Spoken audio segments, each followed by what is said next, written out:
Do any of you guys have that special game that you remember going over to a friend's house as a kid and just spending the whole day watching them play it? Well, for me, that game is Oddworld Stranger's Wrath. I remember just sitting there in awe at how creative video games could truly be. God, I wish I could go back to that time. After I graduated high school and started college, I used my graduation money to buy a laptop that I definitely used for homework and not for playing Steam games on. I waited about 7 years to finally play the game for myself, and I absolutely loved it from what I can remember, and I have since replayed the Switch version. It was just as odd as I remember. Come on, you knew there had to be at least one odd joke in here. But the Switch version has a little bit more glitches than I remember. Even with the minor flaws, I still enjoyed my time with it, and it still remains one of the best hidden gems on the original Xbox. Anyways, I love Stranger's Wrath. Like, a little too much. And what truly captivates me about the game is just how unique the whole world is. As a kid, I was fascinated by how Stranger switches, between a third-person platformer and a first-person shooter with such seamless transitions. I may not have played the game all the way back in 2005, but I was still obsessed with wanting to know everything about this world. I remember watching G4 TV as a kid, and the show Cheat had an entire episode dedicated to Stranger's Wrath. I absolutely loved this show back in the day, because as a 12-year-old boy, seeing a beautiful woman gush about video games was mind-blowing.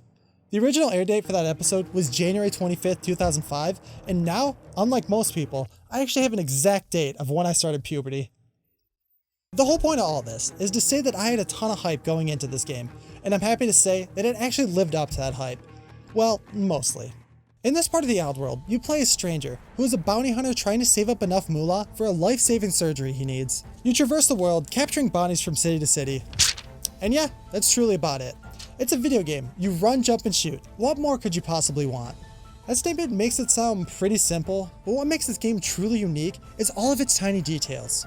When I was traveling from city to city, I overheard one of the clackers say, "Hey, did you hear them outlaws stab some moolah here before they cleared out?" Then I went searching, and there it is, the treasure they were talking about.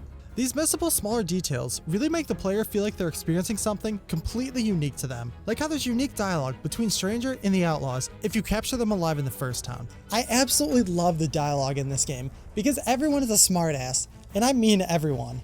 From the Outlaws you capture to the townsfolk roaming the city, everyone has something funny to say. Now what do I look like to you, an information kiosk? Get out of here. It feels so foreign having the NPCs talk back at you and not just tell you where to go or what the next objective is. This dialogue helps the world feel alive and lived in, and it's not just there to push me forward with my adventure. Speaking of being alive, the ammo that you use in this game is literally the wild creatures of the Oddworld.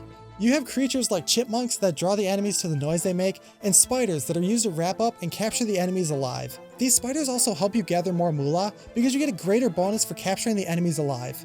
You still get moolah for sucking up bounties dead or alive, but it's wait a minute. What is that? A magic jar? Well, whatever it is, it lets out a fart noise anytime it inhales an enemy. What do you want from me? I'm still 12 years old. And come on, this game has bosses named Joe Mama and Fatty McBoom Boom.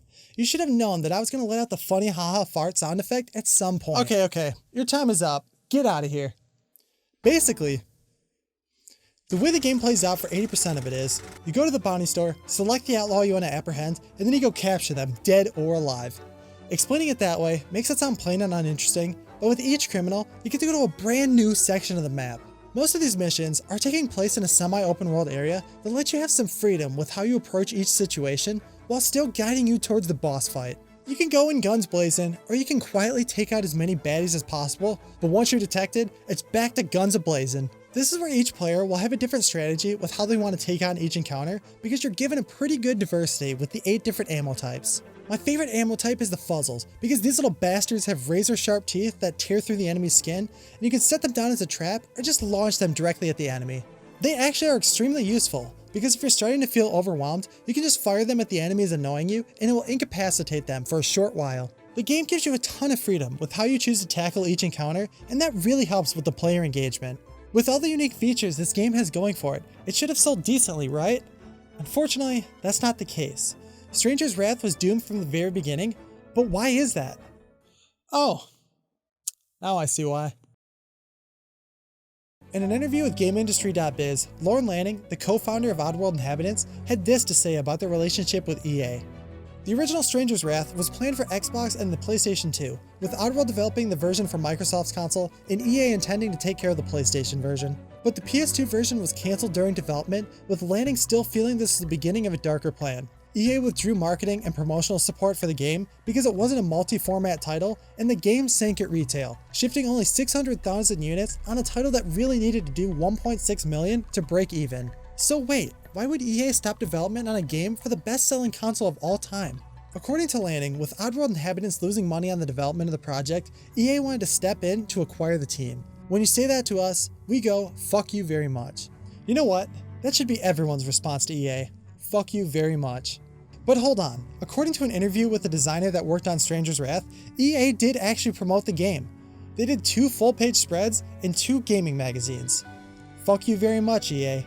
Besides EA, it also didn't help that the best-selling game on the Xbox, Halo 2, came out 2 months before it, and it was also released at the tail end of the Xbox life cycle.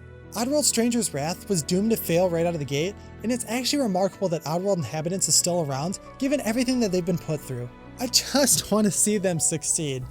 Because I selfishly want a next-gen level sequel to Stranger's Wrath, and I know that there's a dedicated fanbase out there that just wants to see the Oddworld universe continue as well. So right now is a spoiler warning, so if you don't want to see anything about the ending, here's a timestamp for when I start talking about which platform you should buy this game on. Once you bag all the bounties, you are ambushed and captured by another bounty hunter working for a man named Secto. We finally find out why Stranger needed that life-saving surgery so bad. It turns out he's actually a Steef, a 4-legged creature that was hunted into extinction. Stranger miraculously escapes and encounters the Grub Leader, which is a tribe of amphibians that worship the Steef race. We then find out that Sector has built a dam, which dried up the river near the Grub's home, thus eliminating their only food source. Sector is also responsible for the extinction of the Steef race, and so Stranger goes to destroy him and his dam. This is where the game changes the entire formula, and now you're only focused on confronting Secto. It happens abruptly, but not in a bad way. But there was one thing that really wasn't explained that well.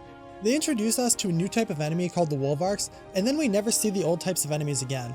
It just changes the main enemies without really giving us a reason why. Not a big deal, just kinda confusing. You finally reach the dam and start fighting your way inside, and the game decides to crank up the difficulty for the last parts of the game. Right before the final boss, you have to run a timed gauntlet that I highly recommend looking up a guide for. For me, it was pretty challenging and I was getting frustrated, so I looked up a guide, and once I did, I beat it my first try after that. It just felt kinda jarring because we were never introduced to one before this, and this is the only one that's in the game, but whatever. Once you get past the gauntlet, you get to fight the final bosses, and the arena you fight them in is incredibly cool. It's in a circular library that you get to run around in while you fight the 2 Secto minions before you face Big Bad himself. These mechanical octopuses are a good warm-up, but they're not really as difficult as they are frustrating.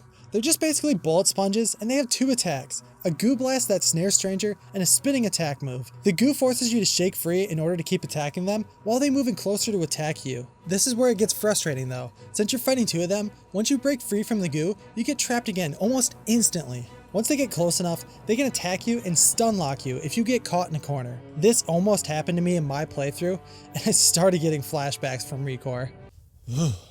Luckily, this game gives you a second to make your escape, and the minions are pretty slow to catch up. Once I finally beat them, it was on to Secto, and I was pretty disappointed with the final boss fight. This is a man who single-handedly brought down every single Steef except for you. He just hops into a mechanical weapon that protects him, and then meteors start raining down for no reason. Some games don't have to make sense for me to enjoy them, but this really helped with the tongue-in-cheek humor the game displays throughout the story. To defeat Secto, you have to shoot his shield generators and hide behind the chunks of the falling ceiling to protect yourself from his laser attack. Personally, I thought the fight was pretty easy, and once you beat him, the final cutscene plays and you've beaten the game. I just wish we could have seen Secto in action, since the game tells us he's such an amazing hunter. With the final bosses basically being bullet sponges, you really can only use half the different ammo types on them. Literally, 4 of the 8 different ammo types are rendered completely useless against Secto. The final boss is where you should have to use everything in your arsenal to take them down and test the player on everything that they've learned so far. What would have been amazing is if you would have had to use the falling sections of the ceiling to hide from him, and then use like a chipmunk to distract him. You then could web him up with a spider and get a couple of good shots in. This is why I want Stranger's Wrath 2 so badly. The ending leaves it perfectly open for a sequel, and with modern day game design practices already established, I think Stranger's Wrath 2 could get the amazing fan response with its revival the same way Psychonauts 2 did. Okay, now if I've convinced you to pick up this game with my endless rambling, which platform should you pick this up on since it's on so many different ones right now? All the footage seen throughout this video was from the Switch version, but that one has a steep price tag of $30. It goes on sale for $20 sometimes, but the PS3 version is $15 and the Steam version is $10. With the Switch version, I never experienced any hiccups in frame rate or anything like that, but the graphics have been downgraded and you can definitely notice a difference. It is 720p on the Switch and 1080p on Steam, but when it comes to the cutscenes, the Switch version looks like they ripped them straight from the OG Xbox. I also noticed a major problem with the skunk ammo, where it says it's supposed to stagger enemies and cause them to puke, but in reality, it doesn't even phase them at all. Literally. One of the 8 ammo types doesn't even work. This final issue might just be how the game is, but when you go to stun the ammo to collect it, you could be shooting directly at it, and most of the time it misses. It takes like 5 shots at point blank range, and it doesn't even happen with every ammo type, but it's just really weird that it even happens at all. The biggest feature for the Switch version is that they finally added in gyro controls, but they didn't really feel as intuitive as some of the other Switch games that have used them before. This game is $30 right now, and I paid that because I wanted to play it on release, and I also bought the physical version because I'm insane and I love wasting money. In all honesty, I would recommend the Steam version, but even with all its flaws, the Switch version was still perfectly playable.